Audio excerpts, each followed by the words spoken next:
नमस्कार, आप देख रहे हैं न्यूज 18 राजस्थान। आपके साथ मैं हूं अभिषेक। चलिए देखते हैं फटाफट अंदाज में खबरें।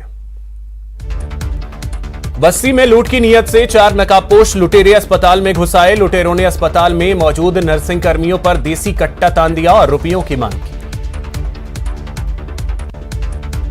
भरतपुर में 2 पक्षों में आपसी कहासुनी को लेकर झगड़ा हो गया। इस झगड़े में 2 पक्षों में से एक पक्ष के 2 लोग गंभीर रूप से घायल हो गए और एक की मौत हो गई। झगड़े की सूचना ग्रामीणों ने पुलिस को दी। पुलिस ने मौके पर पहुंचकर घटना की जानकारी ली और घायलों को डीग के रेफरल चिकित्सालय में भर्ती करवाया। झुंझुनू में पुलिस ने एक इनामी वांटेड बदमाश को गिरफ्तार किया। इस आरोपी की तलाश सूरजगढ़ पुलिस को 1 साल से थी। गिरफ्तार बदमाश को न्यायालय में पेश कर रिमांड पर लिया जाएगा, जिससे और भी वारदातों के खुलासे हो सकते हैं।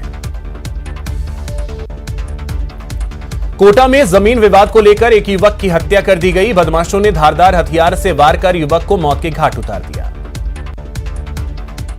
पुलिस ने मृतक के शव का पोस्टमार्टम करवाकर शव परिजनों को सौंप दिया। फिलहाल पुलिस पूरे मामले की जांच कर रही है। बांसवाड़ा में एक महिला ने फांसी का फंदा लगाकर अपनी जान दे दी और इस मामले में मायके पक्ष ने ससुराल पक्ष पर हत्या करने का आरोप लगाया है। मृतका के भाई का कहना है कि उसकी बहन को जीजा और अन्य लोगों ने मारकर लटका दिया है। इस मामले में पुलिस ने प्रकरण दर्ज कर जांच शुरू कर दी है। करौली के हिंडौन सिटी में 4 साल की मासूम के साथ दुष्कर्म का मामला सामने आया है। पीड़ित बच्ची को गंभीर हालत में जयपुर रेफर किया गया। पुलिस अब पूरे मामले की जांच में जुटी है। दूदू थाना इलाके के एक कुएं में एक के बाद एक 5 शव पड़े हुए मिले। खबर मिलते ही एएसपी समेत पुलिस के आला अधिकारी मौके पर पहुंचे और शवों को बाहर निकालने का काम शुरू किया। जानकारी के मुताबिक तीनों महिलाएं सगी बहनें थीं। फिलहाल यह पता नहीं चल पाया है कि महिलाओं ने आत्महत्या की है या फिर इनके साथ कोई अनहोनी हुई है।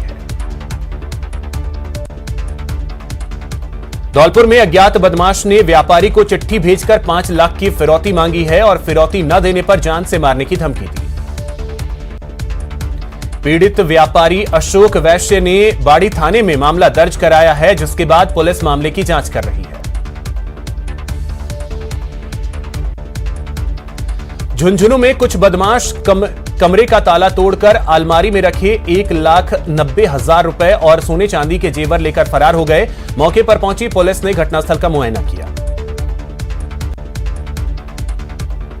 पुलिस आसपास लगे सीसीटीवी फुटेज खंगाल रही है और जानकारी जुटाने में लगी है। लगातार बढ़ती चोरी की वारदातों के बाद लोगों में आक्रोश है।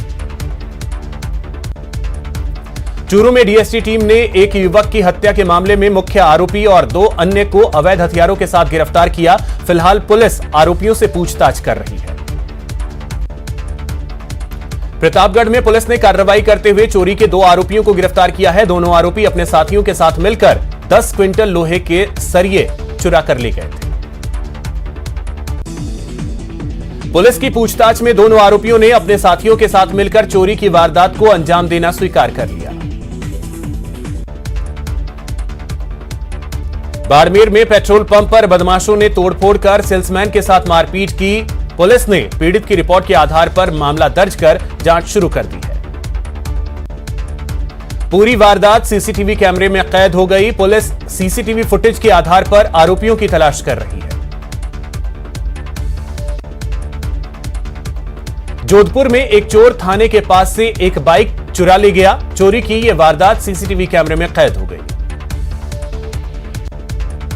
बाइक के मालिक ने मामले को लेकर एफआईआर दर्ज करवाई है। वहीं अब पुलिस सीसीटीवी फुटेज के आधार पर चोर की तलाश कर रही है।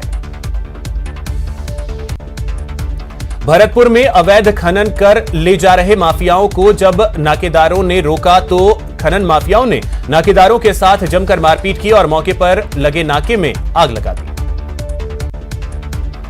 सूचना मिलते ही रूपवास थाना पुलिस मौके पर पहुंची, जिसके बाद खनन माफिया फरार हो गए। जयपुर में बाइक सवार बदमाशों ने स्कूटी सवार एक महिला के गले से सोने की चेन छीन ली। वारदात के बाद स्कूटी सवार महिला ने बदमाशों का पीछा किया और शोर मचाती रही। तभी चेन स्नैचर्स ने स्कूटी को टक्कर मार दी। इससे पीड़ित महिला और उसकी बेटी गंभीर रूप से घायल हो गए। अलवर में शराब ठेके कहने को तो रात 8 बजे ही बंद हो जाते हैं, लेकिन खिड़कियां 10 बजे के बाद भी खुली रहती हैं और सेल्समैन खिड़कियों से ही शराब बेचते रहते हैं। हालांकि नियम के मुताबिक शराब ठेकों के खुलने का समय सुबह 10 बजे से रात 8 बजे तक ही निर्धारित है। अलवर के भिवाड़ी इलाके में लुटेरों ने एक मेडिकल दुकान के सेल्समैन से 60,000 रुपए लूट लिए। 3 लुटेरों ने पीड़ित की गाड़ी रोक ली और गाड़ी की चाबी निकाल ली।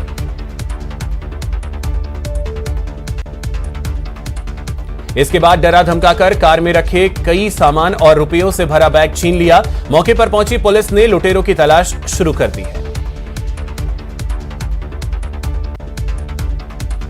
उदयपुर में एक टेम्पो ने हाईवे पर खड़े ट्रेलर में टक्कर मार दी। हादसे में पिता पुत्र की दर्दनाक मौत हो गई। हादसे में करीब 15 लोग गंभीर रूप से घायल हो गए हैं, जिनमें 8 की हालत नाजुक बताई जा रही है। डूंगरपुर में एक तेज रफ्तार कार ने वॉकिंग कर रहे व्यापारी को टक्कर मार दी। हादसे में व्यापारी की मौत हो गई, वहीं कार बिजली के पोल से जा टकराई। हादसे के बाद ड्राइवर मौके से फरार हो गया। घटना की सूचना पर पुलिस मौके पर पहुंची और घटना की जानकारी ली। धौलपुर में सड़क पर मरी पड़ी गाय पर एक कार चढ़ गई और कार जाकर पेड़ से टकरा गई। हादसे में कार सवार 2 लोगों की मौत हो गई, एक गंभीर रूप से घायल हो गया। पुलिस ने दोनों मृतक के शव का पोस्टमार्टम कराने के बाद शव परिजनों को सौंप दिया और घायल को अस्पताल में भर्ती करवाया। कोटा में अज्ञात वाहन की टक्कर से बाइक सवार एक युवक की मौत हो गई, वहीं हादसे में बाइक सवार 2 अन्य युवक भी गंभीर रूप से घायल हो गए। दोनों घायलों को अस्पताल में भर्ती करवाया गया है। फिलहाल नयापुरा थाना पुलिस पूरे मामले की जांच कर रही है। डूंगरपुर में ग्रामीणों के प्रशासन गांव के संग अभियान में लगे शिविरों में पट्टे नहीं मिलने का मामला सामने आया है। ग्रामीणों ने पंचायत में लगे फॉलोअप शिविर में पहुंचकर प्रदर्शन किया। वहीं एसडीएम से पट्टे दिए जाने की मांग रखी, लेकिन एसडीएम ने अपने पास एक भी फाइल पेंडिंग नहीं होने की बात कही। करौली में जैन मंदिर में चोरी की वारदात को लेकर समाज के लोगों ने कलेक्ट्रेट पर प्रदर्शन किया और जिला कलेक्टर को ज्ञापन सौंपा। ज्ञापन में चोरी की वारदात का खुलासा करने और आरोपियों की जल्द गिरफ्तारी करने की मांग की गई है। इस दौरान जैन समाज के लोगों ने एसपी से फोन पर वार्ता की। भीलवाड़ा में 10 मई को आदर्श तापड़िया की हत्या के बाद शुरू हुआ गतिरोध अब थमता नजर आ रहा है।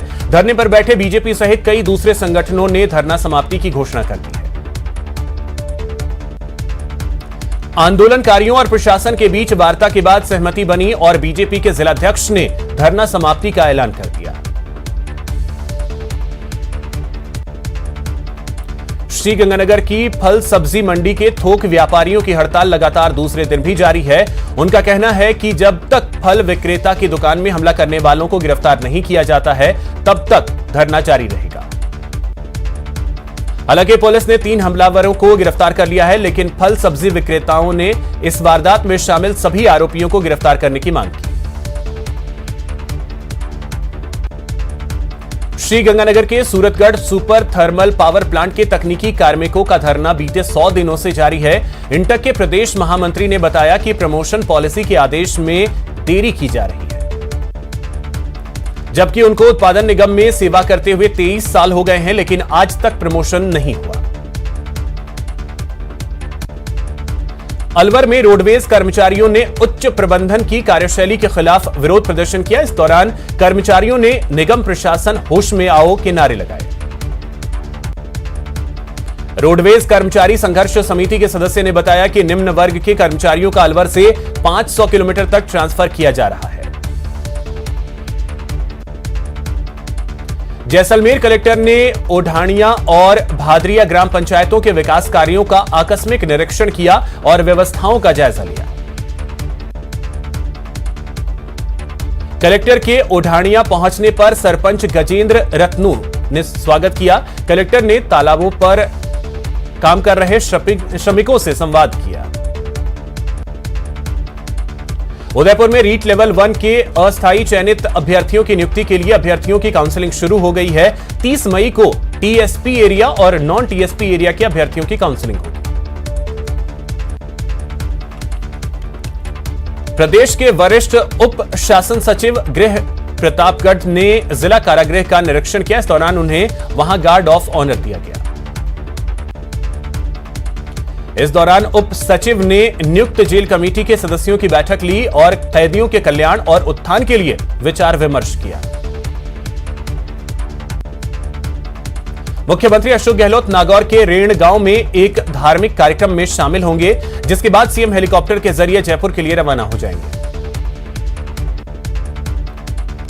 अपने ट्वीट को लेकर विवादों में घिरे खेल मंत्री अशोक चांदना क्रिकेट अकादमी के उद्घाटन समारोह में शामिल हुए और क्रिकेट अकादमी का उद्घाटन किया। इस दौरान मंत्री चांदना सीएम से मुलाकात पर पूछे गए सवाल से बचते नजर आए। उन्होंने कहा कि इस मुद्दे पर बातचीत करने के लिए यह सही जगह नहीं है। भरतपुर में अगावली सिलिका सैंड माइंस पर खान सुरक्षा सप्ताह का आयोजन किया गया। खान सुरक्षा निदेशालय गाजियाबाद क्षेत्र के तत्वावधान में यह कार्यक्रम हुआ।